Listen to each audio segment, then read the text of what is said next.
Well, it's not very likely, and that's because it would take 2/3 of the vote for that to happen. So again, it is very unlikely that something like this would happen.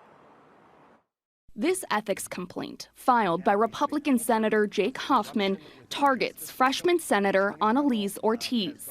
At the center of it all, a social media post she reshared warning of suspected immigration activity near a school in her Phoenix district. Irresponsible, dangerous, criminal. That's how Majority Leader John Kavanaugh describes Ortiz's actions, backing the complaint alongside Senate President Warren Peterson. She endangered the federal agents. She endangered people in the area, not to mention the fact that she may very well have obstructed a federal law enforcement operation, which is a criminal act. Ortiz pushed back in a lengthy statement, claiming she was alerting her community, saying in part, masked armed men showed up at a school in our community, and I reshared a post to let my Instagram followers know.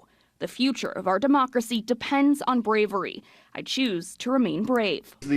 The actor who's doing dangerous things. So we're going to criticize her and we're going to hold her responsible for her actions. Some people say that she's protected by her First Amendment right. So when critics say that this is more about silencing a Democratic lawmaker rather than protecting officers, how do you respond to that? The First Amendment does not protect irresponsible, dangerous behavior. The classical example is I cannot go into a movie theater and yell fire. That's not protected free speech. Democrats currently hold 14 of the 30 seats, so that's why it's unlikely that this would happen. Now, the Senate Ethics Committee will now decide on a formal investigation or whether to move forward with any disciplinary action. Reporting live here in Phoenix, Alexis Dominguez for Arizona's Family.